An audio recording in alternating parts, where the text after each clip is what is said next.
protecting yourself from distractions. Hi, I'm Brian Pombo. Welcome back to Brian J. Pombo Live. It's funny, I like using props. They're an easy way to be able to start communicating an issue, but I'm not going to wear these the entire time. It's just a prop, okay? The idea is protection. How do you protect yourself? These are I think these are technically painting glasses that you put on to keep stuff out of your eyes. I've used it for landscaping and for shooting my gun and so on and so forth. So there you have it. It's an interesting thing about eye protection, though. You don't need it until it happens. It's like everything that takes eye protection. You're like, do I really need to wear these? Especially if you're not used to wearing glasses. If you're not a person that wears glasses on a regular basis, and I'm not, it always seems like an extra thing until it's actually needed, right? And distractions are one of those things that we don't ever really call it a distraction when it's happening. Otherwise, it wouldn't. If it was obvious it was a distraction, we wouldn't go for it. But we get pulled into it, and then long after we're mired down in it, we realize, oh, it's a distraction. I'm in a distraction. So what makes a distraction? What defines a distraction? I'm going to give you ways to be able to catch it ahead of time. One way is to get your whole team on board. I know this is a common theme that I've been bringing up a lot over and over again. It's because nearly every client I have has this issue, and it's an issue that I have myself.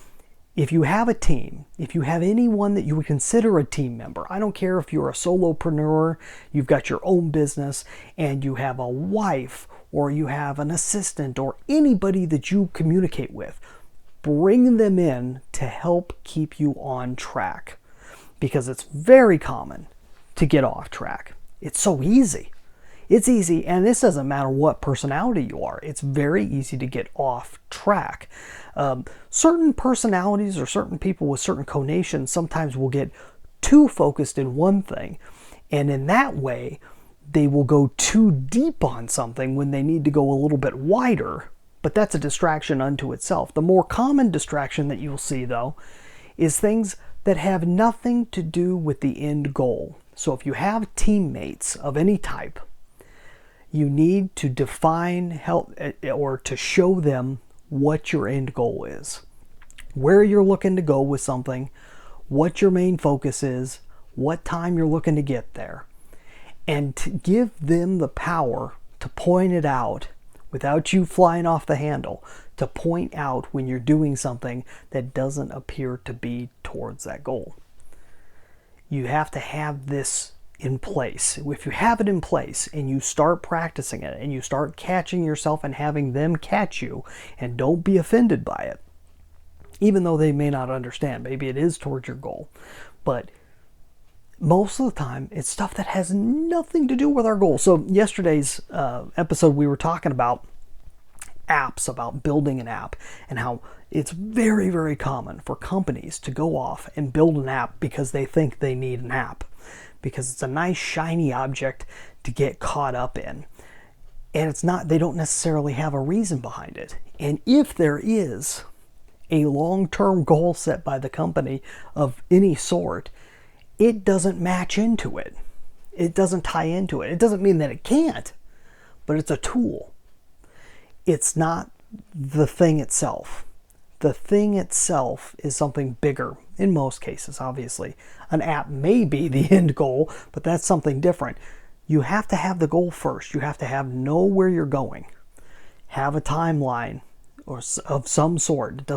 These things are not set in stone, but you have to have something that is kind of in place, a strategy on, we're here, we want to go there, right?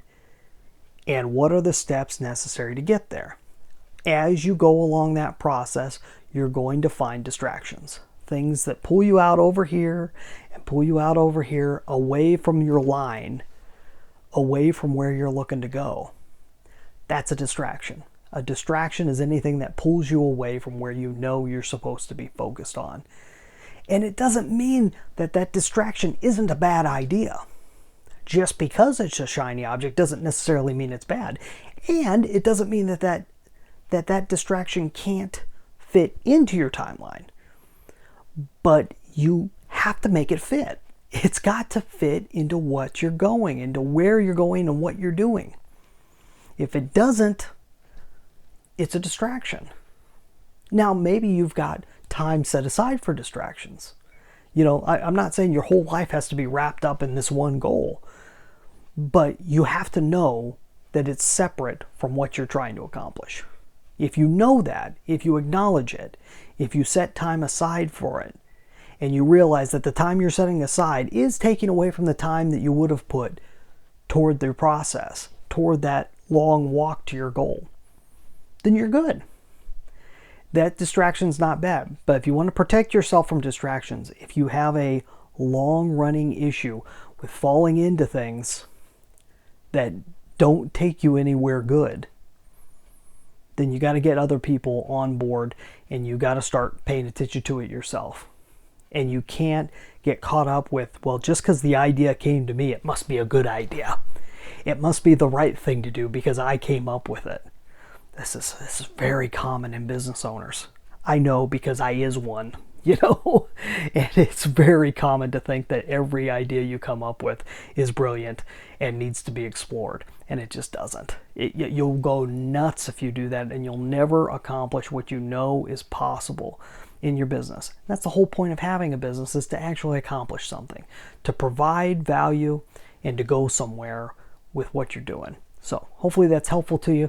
If you'd like more ways to be able to really get that focus down right and to take things where you want to take them, you got to get your strategy in order. I recommend my book, 9 Ways to Amazon Proof Your Business. It's a whole lot about competition, but in that process of being able to eliminate competition, you're going to find where you need to be and what you need to be doing to get what you want out of your business. That's what my book's all about. AmazonProofBook.com. If you go there, you can get a free copy, digital copy. AmazonProofBook.com. We'll be back here tomorrow night. In the meantime, get out there and let the magic happen.